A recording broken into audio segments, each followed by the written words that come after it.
Updates at pinakahuling mga usapin sa mundo ng palakasan. Atin ang pakinggan dito sa Ang Pilipinas Ngayon. Magandang araw, narito na po ang sports balita. Dumating na sa bansa ang mga import ng Strong Group Athletics na sasabak sa 33rd Dubai International Basketball Championship na gaganapin sa Enero 19 hanggang 28. Sabay dumating sa airport sina Dwight Howard at Gilas Pilipinas naturalized player Andre Blatz at sinundan ni na Andre Robinson at Mackenzie Moore. Pakay ng Strong Group na sundan ang tagumpay ng Mighty Sports kung saan sila ang naging kauna-unahang non-Middle Eastern team na nagkampiyon sa Dubai noong 2020 na minanduhan ni head coach Charles Chiu.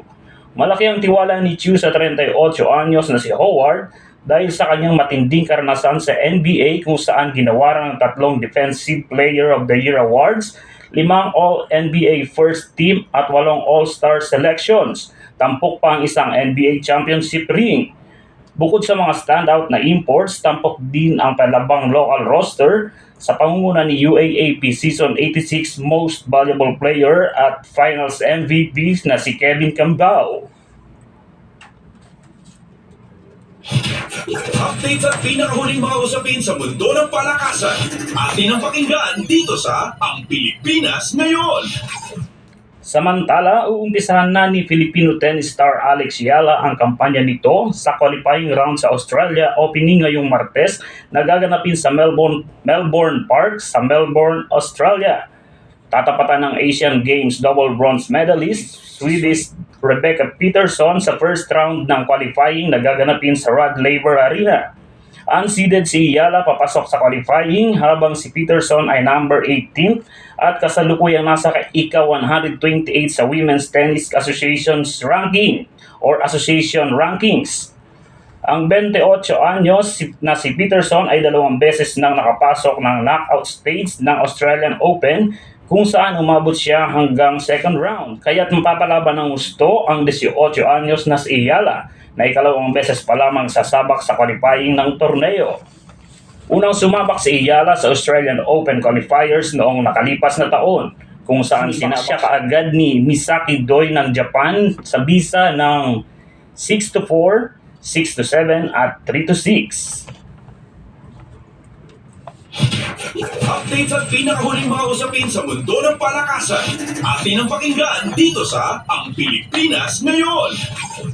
Malaking tulong ang nagawa ni Jaja Santiago para sa JT Marvelous upang talunin ang kanyang dating koponan na Saitama Agyu Medics sa kanilang pagtatapat sa Japan V-League na ginanap sa Kurube City General Sports Center. Natalo ang nangunguna sa liga na JT Marvelous sa unang set, subalit bumawi kaagad at kinuha ang 3 sunod-sunod na sets para sa 24-26, 26-22, 25-20 at 25-20 panalo sa larong inabot na mahigit 2 oras.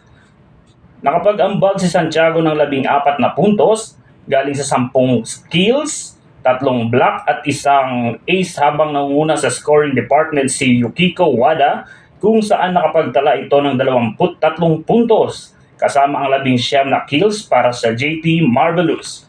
Dahil sa panalo, napanatili ng JT Marvelous ang kanilang malinis na record 13-0 para ipagpatuloy ang pangunguna sa Division 1 ng Liga.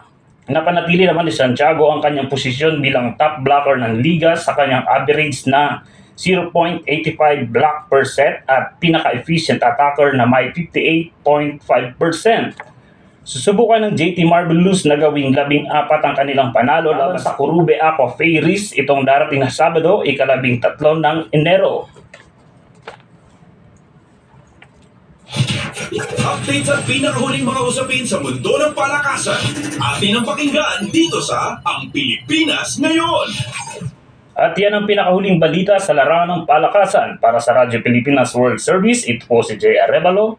Magandang araw. Updates at pinakahuling mga usapin sa mundo ng palakasan. Atin ang pakinggan dito sa Ang Pilipinas Ngayon.